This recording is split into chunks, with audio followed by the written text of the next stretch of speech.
लगा दो आग पानी में जवानी उसे कहते हैं, पहन लो ताज सर पर कहानी उसे कहते हैं। स्वागत है मित्रों मैथ के एक महत्वपूर्ण क्लास में जो आपके सर का ताज पहनाने में महत्वपूर्ण भूमिका निभाएगी। सभी बच्चे जो नए हों सब्सक्राइब कर दें और अपने मित्रों को भी शेयर करें। क्लास 10th के जितने भी क्लास पीछे हुए हैं सारे के सारे महत्वपूर्ण हैं। आइए प्रारंभ करते हैं एक बढ़िया सी महत्वपूर्ण प्रश्नों की श्रृंखला। पहला देखिए, दिखाइए कि √3 एक अपरिमेय संख्या है।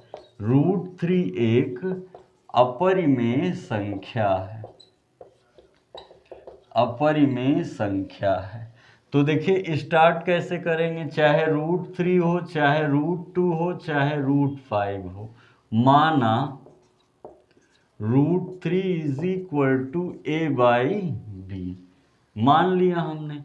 b इंटू में आ जाएगा तो √3b is equal to a। अब रूट हटाने के लिए हम क्या कर दें, दोनों पक्षों का वर्ग कर दें। तो देखिए क्या मिलेगा, 3b² बराबर a²। सोचिएगा जो a² प्राप्त हुआ है वो 3 का गुणज है। a² 3 का क्या है, गुणज है। अगर a² 3 का गुणज होगा तो a भी 3 का गुणज होगा। a भी क्या होगा, 3 का गुणज, यानी a is equal to 3c। c कोई स्वेच्छ अचर है, स्वेच्छ अचर है। तो a is equal to 3c। अगर हम a की वैल्यू यहाँ पर पुट करें, 3b² बराबर a की वैल्यू 3c का होल स्क्वायर, तो 3b² बराबर 9c²। ध्यान से तो हो जाएगा 3 3 जा 9, b is equal to root में 3c², b is equal to √3c, जहाँ b जो है 3 का गुणज नहीं है। अर्थात a/b हमने एक परिमेय संख्या लिया था जिसमें a तो 3 का गुणज मिला लेकिन b 3 का गुणज नहीं है, इसलिए √3 क्या हो जाएगी, एक अपरिमेय संख्या हो जाएगी। √3 क्या हो जाएगी, एक अपरिमेय संख्या हो जाएगी। तेजी से वीडियो रोक कर लिखते चलिए या स्क्रीनशॉट लेते चलिए। सारे प्रश्न रामबाण की तरह हैं, ठीक है। नेक्स्ट,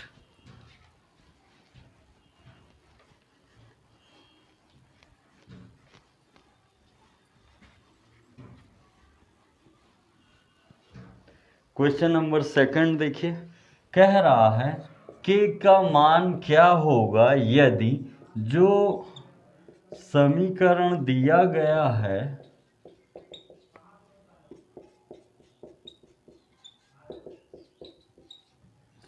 अपरिमित रूप से अनेक हल है, अपरिमित रूप से अनेक हल,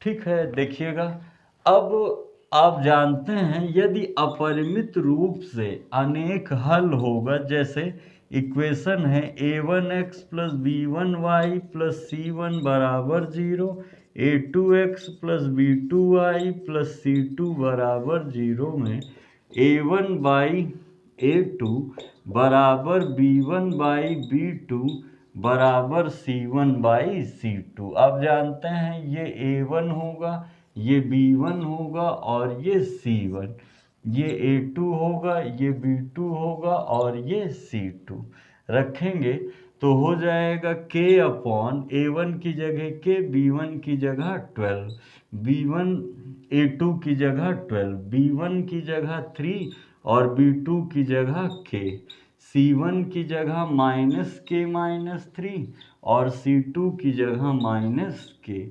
अगर k की वैल्यू चाहिए तो इन दोनों को साथ ले लीजिए, तो k/12 is equal to 3/k, cross into करा देंगे, k के square is equal to 32 square उधर जाएगा तो रूट में, तो के की वैल्यू आ जाएगी ±6। के की वैल्यू 6।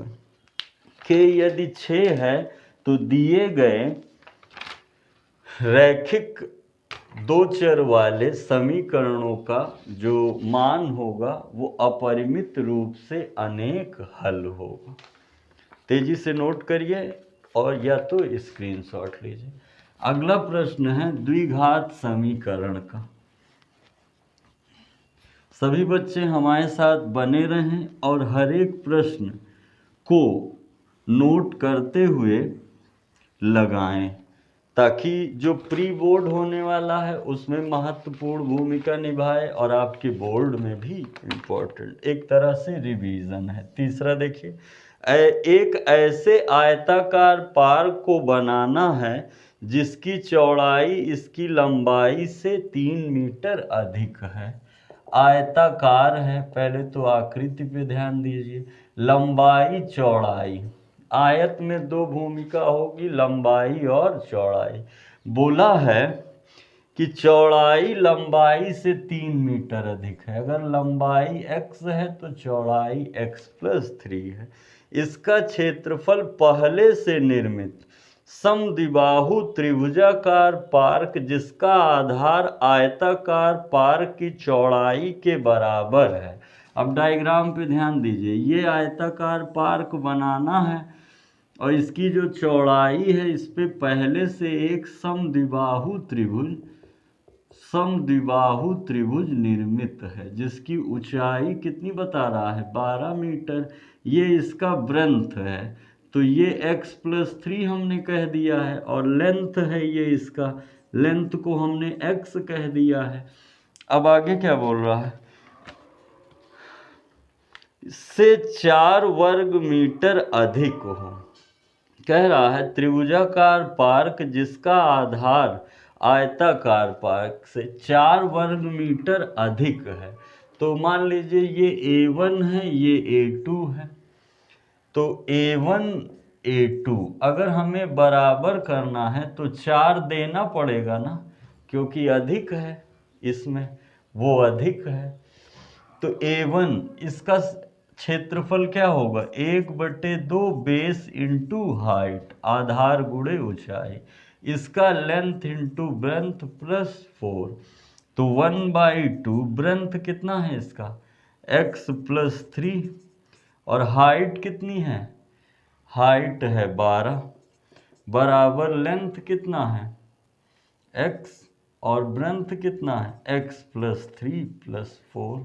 सॉल्व कर दीजिए, 2 छंग 12, 6x+3 इज इक्वल टू, अंदर गुणा करा दीजिए, x² + 3x + 4 इंटू होगा तो 6x + 6 × 18 x² + 3x + 4। ध्यान दीजिएगा, x² तो रहेगा ही, और जब 6x इसके पास आ जाएगा तो -3 है, और 18 इसके पास आ जाएगा तो -18 में से 4 घट जाएगा तो हो जाएगा कितना, 14 बराबर 0। ठीक है, अगर फैक्टर करने जाएंगे तो इसका फैक्टर संभव नहीं है, इसलिए क्या करेंगे, श्रीधराचार्य, ये A है, ये B है, ये C है। x बराबर -b ± √b² - 4ac/2a, तो x बराबर -b, तो minus minus plus b ±√b², यानी 9 -4 गुणे कितना, 1 गुणे -14/2a, a कितना है 1। ओके, ध्यान से समझते रहिए, विचार करते रहिए और सोचते रहिए।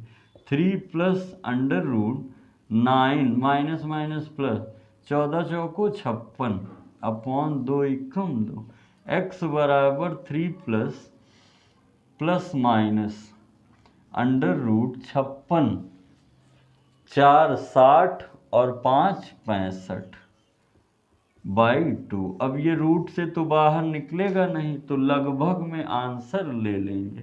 अगर 64 होता तो 8 का होता, तो 8 3 11/2, मतलब जो इसका लेंथ है 11/2 आएगा। और ब्रेंथ में हमें क्या करना होगा, 3 जोड़ना होगा।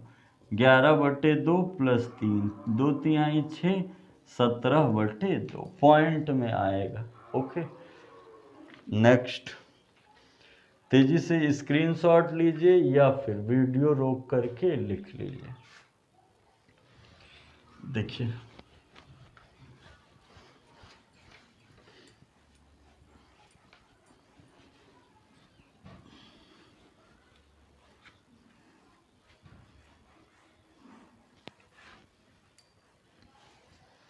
कह रहा है चौथा, एक त्रिभुज बना दिया गया है ABC, और ये E है, ये D है, और इसे भी मिलाया गया है। बोल रहा है कि दिया है क्या, ट्रायंगल ABE सर्वांगसम ट्रायंगल ACD। ABE सर्वांगसम है ACD के। अब हमें सिद्ध क्या करना है, सिद्ध करना है ट्रायंगल ADE समरूप होगा ट्रायंगल ABC के। समरूप होने की दो महत्वपूर्ण कंडीशंस हैं, संगत कोण बराबर हो, संगत कोण बराबर हो, और संगत भुजाओं का अनुपात बराबर हो। तो देखिए हम ले लेते हैं त्रिभुज ADE और त्रिभुज ABC। सोचिएगा ABC ये है और ADE ये है। अब A तो दोनों में एंगल आ रहा है, एंगल A बराबर एंगल A क्या है, उभयनिष्ठ है। समझिएगा। अब देखिए जो सर्वांगसम हो जाते हैं इनकी प्रत्येक बातें इक्वल होती हैं। तो देखिए अगर हम इसमें देखेंगे ABE में और ADC में जो भुजाएं आ रही ये और ये बराबर है। दिया है AB बराबर AC, AB बराबर AC, तो जो इनके द्वारा कोण बना होगा वह भी बराबर होगा। एंगल ABE बराबर एंगल ACD। समझ रहे हैं। तो अगर ये उभयनिष्ठ हो गया, इनके द्वारा बनाया गया कोण भी इक्वल होगा, तो जो ये कोण है ध्यान से देखिएगा, ये कोण किसके बराबर है, इसके एकांतर, ठीक है। और ये कोण किसके बराबर है, इसके। तो जो शेष बचेगा कोण वो आपस में इक्वल हो जाएगा, यानी angle ADE equal angle ABC और angle AED is equal to angle ACB। Angle ACB आप देख रहे हैं संगत कोण बराबर हैं, संगत कोण बराबर हैं, तो पक्का है त्रिभुज ADE समरूप हो जाएगा त्रिभुज ABC के। त्रिभुज ADE समरूप हो जाएगा त्रिभुज ABE। तेजी से लिख लीजिए। पांचवा, निर्धारित कीजिए कि क्या बिंदु इतने संरेखी हैं, एक ही रेखा पर है, कोऑर्डिनेट से है, निर्देशांक ज्यामिति से। वीडियो रोक करके प्रश्नों को लिखते चलिए, सभी प्रश्न महत्वपूर्ण हैं। पांचवा देखिए, कह रहा है 1,5, 2,3, -2 कॉमा -11 ये एक ही रेखा पर हैं। कैसे पता लगाएंगे? ए बी सी, यदि ये तीनों बिंदु एक ही रेखा पर होंगे तो यह कोई आकृति का निर्माण नहीं करेंगे, अर्थात जो इनका एरिया होगा 0 होगा। तो त्रिभुज का क्षेत्रफल लगाएंगे 1/2 x1 y2 minus y3 plus x2 y3 minus y1 plus x3 y1 minus y2 बराबर 0। तो 1/2 उधर गया, खत्म हो गया x1। अब इसको बता दीजिए, ये x1 है, ये y1 है, ये x2 है, ये y2 है, ये x3 है, ये y3 है। तो x1 कितना है? 1, y2 3 minus y3 minus minus plus 11 plus x2 2 और y3 minus 11 minus y1 5 plus x3 minus 2 और y1 5 माइनस y2 3 बराबर 0 आना चाहिए, तभी संरेख होगा। LHS लिए हैं, 2 उधर गया, खत्म हो गया। 11 और 3 14, ये हो जाएगा 16 दूनी 32 माइनस का 11 5 16 दूनी 32 और 5 में से 3 गया, 5 में से 3 गया 2 और 2 दूना 4, तो 14 माइनस 36, तो बचेगा 2 और 2 माइनस का 22, शून्य नहीं हुआ, अर्थात जो बिंदु हैं वो संरेखी नहीं है। अगर त्रिभुज का क्षेत्रफल शून्य मिल जाए तो वह संरेख होते हैं। ठीक है, एक ही रेखा पर स्थित बिंदु संरेख कहलाता है। क्वेश्चन नंबर 6 ट्रिग्नोमेट्रिक सर्वसम्मिका से, तेजी से नोट करिए। क्वेश्चन नंबर 6, 10 महत्वपूर्ण प्रश्न हैं जो बच्चे इन सीरीज का अध्ययन कर लेंगे, पक्का है उन्हें मैथ में निश्चिंत रहने की आवश्यकता है। Cosec A minus sin A sec A minus cos A is equal to 1/tan a plus cot. ध्यान दीजिएगा, LHS यदि हम लेते हैं तो हम कॉन्सेप्ट लिखाते हैं कि LHS से RHS सिद्ध करना हो तो सदैव बड़े मानों को छोटे मानों में विभक्त करते हैं। LHS लीजिए, कॉसेक का क्या होगा? 1/sin a minus sin A. सेक का क्या होगा? 1/cos a माइनस कॉस ए।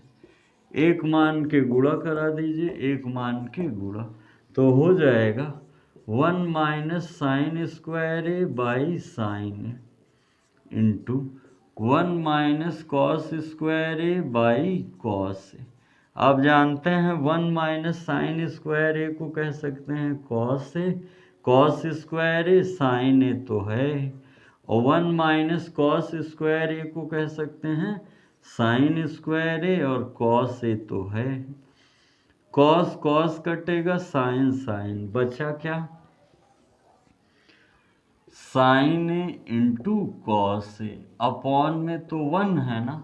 अब यहीं थोड़ा सोचने की ज़रूरत है। 1 के स्थान पे आप लिख सकते हैं, ध्यान से घबराएंगे नहीं, sign square A plus cos square ए, क्योंकि 1 होता है और ये अपॉन में आ जाता है। 1 upon sine square A plus cos square A by sine A into cos A. अलग अलग करिए, 1 upon sine square A by sine A into cos A plus cos square A sine A into cos ए।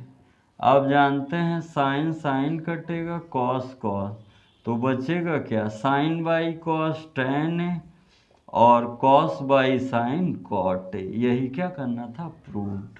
यही क्या करना था, proved. अच्छा question है, तेजी से नोट करिए। 7वां, त्रिकोणमिति के अनुप्रयोग हाइट एंड डिस्टेंस से।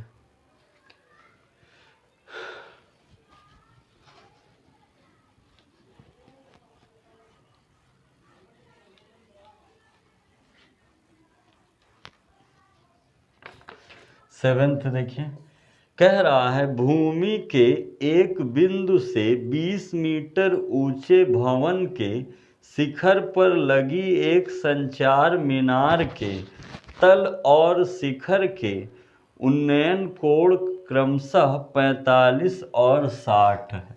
ये भवन है और इसके ऊपर एक संचार माध्यम लगा है। बिंदु इसके पाद से कितने मीटर दूर है, 20 मीटर। 20 मीटर ऊंचे भवन की ऊंचाई कितनी दे दी गई है, 20 मीटर। इसके शिखर और इसके पाद का जो कोण है वो 45 और 60 है। शिखर का 45 है और पाद का कितना है, 60 है। तो मीनार की ऊंचाई, इस मीनार, संचार मीनार है ये, संचार मीनार की ऊंचाई, ये भवन है, ठीक है। मान लिया ये दूरी x रही होगी, इसकी ऊंचाई h रही होगी, टोटल कितनी हो जाएगी, h + 20। आपको समकोण त्रिभुज पकड़ना है। अगर हम नाम दे दें, ध्यान दीजिए, दूसरा मार्कर यूज कर लें ताकि आपको कंजेस्टेड ना लगे। ये A, ये B, ये C, ये D। एक आपको दिख रहा है त्रिभुज ACD में कोण कौन सा है, 45। तो tan 45 बराबर लंब AC बटे आधार CD, और tan 45 का मान 1 और AC यानी कितना, h + 20 अपॉन CD(x). तो x बराबर h + 20, समीकरण 1। अगला दिख रहा है त्रिभुज BCD, त्रिभुज BCD। तो tan 60 बराबर लंब BC बटे आधार CD। तो tan 60 √3 और BC कितना है, 20, और CD कितना है, x। तो √3x बराबर 20, या तो x बराबर 20/√3। अब x का मान समीकरण 1 में रखने पर, ये 1 है ना, ये 2 है, समीकरण 1 और 2 से x का मान रखिए 20/√3, इधर आ जाएगा -20 20। तो 20 कॉमन ले लेंगे, तो 1 - √3/√3 = h। यानी जो भवन की, संचार मीनार की जो ऊंचाई है 21 - √3/√3 होगी। तेजी से स्क्रीनशॉट लीजिए या फिर लिख लीजिए।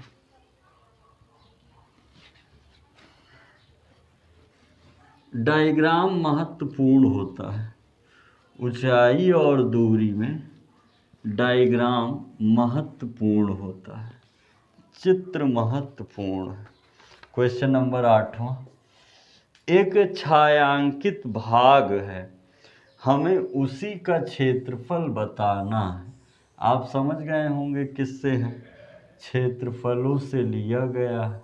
कुछ ऐसा बना है और इसका छायांकित भाग ये, एक वर्ग है और एक वृत्त। तो आप जानते हैं जो ABCD है, एक वर्ग है जिसकी भुजा 7 मीटर। वर्ग की सभी भुजाएं क्या होती हैं, बराबर होती हैं। तो समझिएगा इसका व्यास भी कितना होगा, 7 मीटर।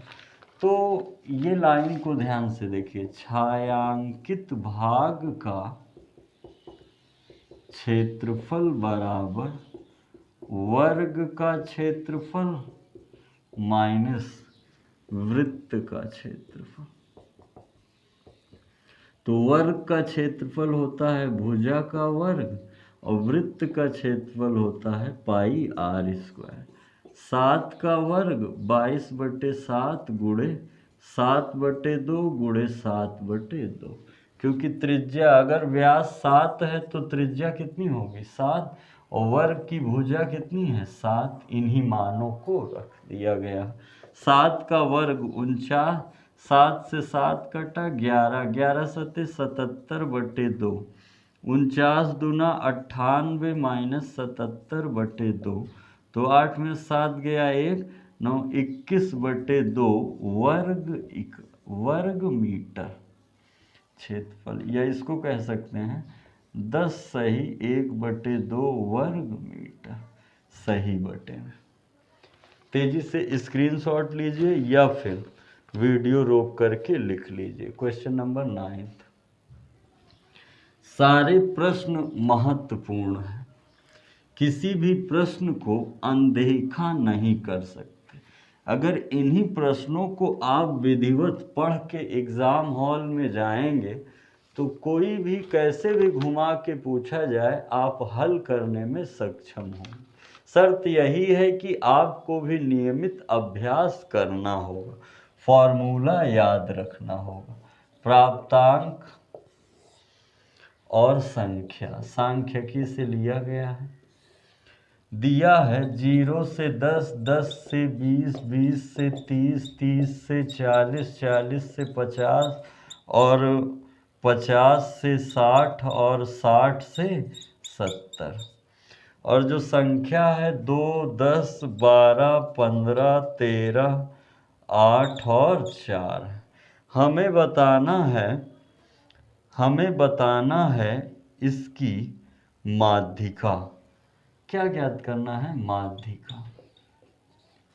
तो आप लोग जानते हैं अगर माध्यिका प्राप्त करना है, बारंबारता दिया गया है, तो सर्वप्रथम संचयी बारंबारता निकाल लेंगे। सर्वप्रथम संचयी बारंबारता CF 10, ये 2 है, 2 और 10 12, 12 12 12 12 24, 24 और 15 39, 39 और 13 9 3 12 का 2 1 3 2 5 52 8 60 60 4 64। अब आपको चुनना होगा माध्यिका वर्ग। क्या चुनना होगा माध्यिका वर्ग। ध्यान से समझिएगा, माध्यिका वर्ग कैसे चुनेंगे। 1 2 3 4 5 6 7 n बराबर 7 है, तो इसका मध्य बिंदु जो होगा n+1/2 होगा, यानी 7 + 1/2 8/2 जो चौथा है वो माध्यिका वर्ग है। 1 2 3 4। तो जो माध्यिका वर्ग आया है, गंभीरता से सुनिए, जो निम्नतम है L1 होगा, जो उच्चतम है L2 होगा, जस्ट सामने स्मॉल f होगा, सामने से ऊपर कैपिटल F होगा और सबसे अंतिम में n होगा। n ही को समेशन ऑफ f भी कहते हैं, बारंबारता का योगफल। अब माध्यिका बराबर L1 + L2 minus L1 small f n/2 minus capital F। ये एक रिलेशन है। एक और फॉर्मूला देखे होंगे पर ये ठीक पड़ता है, इसी को H लिखा रहता है और इसको अंदर गुणा करा देते हैं। तो L1 कितना है अगर आप देखेंगे तो 30 है, L2 40 माइनस 30 और स्मॉल f 15 है, n 64/2 माइनस कैपिटल F 24। तो 30 + 40 में 30 गया, 10/15 गुणे 2 तिहाई 6, 2 दूना 4, 32 माइनस 24, 5 दूनी 10, 5 तिहाई 15, 3 + 2/3 गुणे 32 में से 24 घटाएंगे तो 12 में से 4 गया 8, 8 दूनी 16, 30 + 16/3, 3 चौक 12, 3 छंग 18, 34.6 माध्यिका होगा। 34.6 माध्यिका होगा। आज की क्लास का लास्ट क्वेश्चन मोस्ट इम्पॉर्टेंट, तेजी से स्क्रीनशॉट लीजिए। बातों को अगर ना आया हो तो वीडियो पीछे करके भी देख सकते हैं। Question number 10।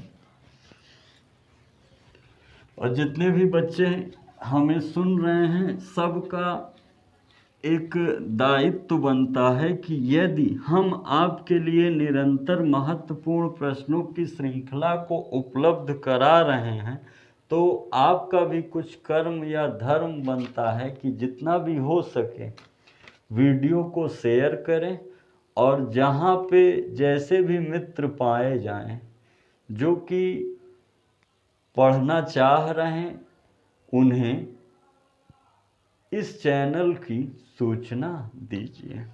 10वां देखिए, कह रहा है एक शंकु के छिन्नक की तिर्यक ऊंचाई 4 है।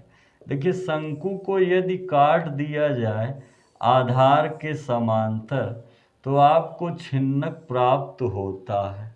क्या प्राप्त होगा? छिन्नक, जिसकी तिर्यक ऊंचाई दी गई है 4 सेंटीमीटर तथा इसके वृत्तीय सिरों का परिमाप 18 सेंटीमीटर और 6 सेंटीमीटर। परिमाप दिया है भैया, परिमाप ध्यान दीजिएगा। तो जो ये है 2 पाई r बराबर 18, तो आप जानते हैं r बराबर r1 कह दीजिए, r1 बराबर 18/2 पाई, 2 9 18, 9/पाई। इसी तरह जब यहाँ करेंगे 2 पाई r2 बराबर 6, r2 बराबर 6/2 पाई, 2/3 6, r2 बराबर 3/पाई। तो हमें क्या बताना है? इस छिन्नक का वक्र पृष्ठीय क्षेत्रफल, छिन्नक का वक्र पृष्ठीय क्षेत्रफल जो होगा कहेंगे pi r1 plus r2 into L, pi r1 plus r2 into L. तो सॉल्व करेंगे तो पाई कितना दिया गया है? पाई तो पाई ही रहेगा। r1 यानी 9/11 पाई, r2 यानी 3/पाई और L यानी कितना? L यानी 4। अगर सॉल्व करेंगे तो कह सकते हैं पाई दोनों में जाएगा, गुणा हो जाएगा, कैंसिल हो जाएगा। पाई गुणे 9/पाई, पाई गुणे 3/पाई, बाहर 4 है ही, पाई से पाई कैंसिल, 9 3 12 गुणे 4, 12 चौक 48 सेंटीमीटर स्क्वायर। ये इसका क्या हो जाएगा? वक्र पृष्ठ। ठीक है, ये थे आपके सामने 10 महत्वपूर्ण क्वेश्चन जो कि आपको लगाना है, अध्ययन करना है और विचार करना है कि कैसे कैसे फॉर्मूले यूज़ किए गए हैं। पीछे भी महत्वपूर्ण प्रश्नों का संग्रह है, वीडियो क्रम से प्लेलिस्ट में जाएंगे तो आपको 10th के पेपर सेट मिलेंगे। तो जितने भी बच्चे देख रहे हैं, पढ़े हैं, वो सबसे पहले अपने मित्रों को शेयर करें, सब्सक्राइब करें और मेहनत से पढ़ते रहें। मिलते हैं नेक्स्ट वीडियो में और महत्वपूर्ण प्रश्नों को लेकर। तब तक बहुत बहुत धन्यवाद।